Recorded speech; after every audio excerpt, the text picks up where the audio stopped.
பள்ளிக்கூடத்தில் படித்த பழைய மாணவர் ஒருத்தர் தன்னுடைய டீச்சரை பார்க்கறதுக்காக பள்ளிக்கூடத்துக்கு போகிறாரு. போயிட்டு அவர்கிட்ட கேட்குறாரு அந்த ஆசிரியர்கிட்ட, சார் என்ன ஞாபகம் இருக்கா உங்களுக்கு, நான் உங்ககிட்ட தான் படித்தேன் அப்படின்னு சொல்லிட்டு.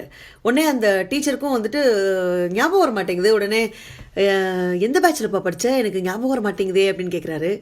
அப்போ இந்த பேட்சில் படித்தேன் அப்படின்னு சொல்லிட்டு, நீங்கள் தான் சார் எனக்கு முன்மாதிரியே, உங்களை மாதிரி ஒரு ஆசிரியர் ஆகணுங்கிறதுக்காகவே நான் முனைஞ்சு படித்து இன்றைக்கி ஒரு ஆசிரியராக இருக்கேன் சார், எனக்கு நீங்கள் தான் முன்மாதிரி அப்படின்னு சொல்லிட்டு. இந்த ஆசிரியருக்கு பயங்கரமான சந்தோஷம்.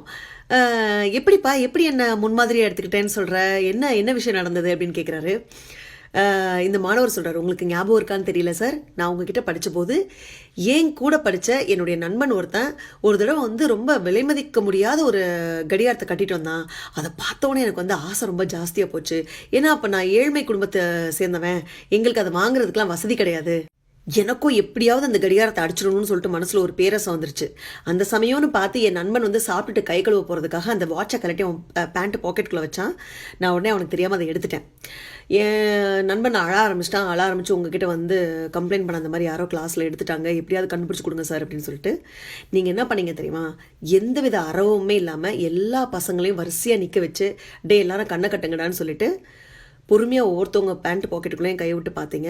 ஏன் பேண்ட் பாக்கெட்டுக்குள்ளே வாட்ச் இருக்கிறத பார்த்துட்டு எடுத்துட்டு, எந்த சத்தமுமே இல்லாமல், எல்லாரும் கண்ணை கட்டி தான் இருந்தாங்க, எந்த சத்தமுமே இல்லாமல் அந்த பையன்கிட்ட போய் அந்த கடிகாரத்தை கொடுத்துட்டு, யார்கிட்ட இருந்து எடுத்தீங்கன்னு சொல்ல, எதுவுமே சொல்ல, நீங்கள் கடிகாரத்தை கொடுத்துட்டீங்க. என்கிட்ட வந்து ஒரு வார்த்தை கூட கேட்கவே இல்லை, ஏன்பா எடுத்த, ஏன் இப்படி பண்ண, தப்புன்னு சொல்லிட்டு.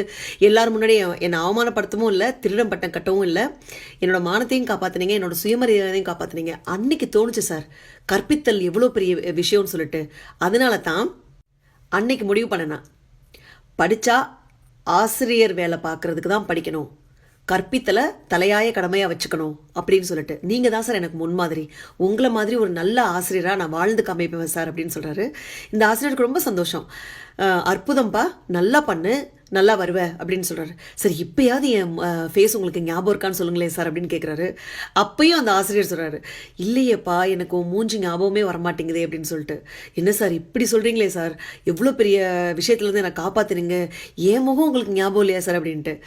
இல்லைப்பா, எப்படி ஞாபகம் வரும்னு சொல்கிறேன், நானும் அன்னைக்கு கண்ணை கட்டிட்டு தானே எல்லாரோட பாக்கெட்டுக்குள்ளேயும் கைவிட்டு யார் வச்சுருக்கான்னு பார்த்தேன், எனக்கு எப்படி உன் மூஞ்சி ஞாபகம் இருக்கும் அப்படின்னு சொன்னாராம். இவ்வளோ பெரிய விஷயம் பாருங்களேன்.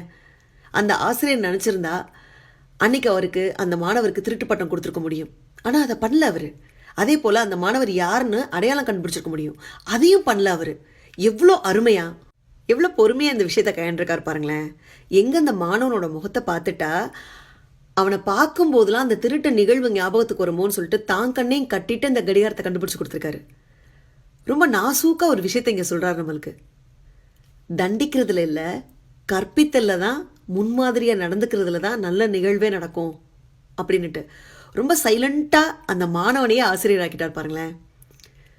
நம்ம வாழ்க்கையில் எப்படி தாங்க, ஒருத்தவங்களை தண்டிச்சாதான் அவங்க மாறுவாங்கன்னா கண்டிப்பாக மாற மாட்டாங்க. நாம் முன்மாதிரியாக இருந்தோம்னு வச்சுக்கோங்களேன், மாற்றம் நம்மக்கிட்ட மாத்திரம் இல்லைங்க, நம்மளை சுற்றி இருக்கிறவங்ககிட்டையும் கண்டிப்பாக நடக்கும். வாழ்க்கை வாழ்வதற்கே முன்மாதிரியாய் வாழ்ந்துதான் பார்ப்போமே. நன்றி, வணக்கம்.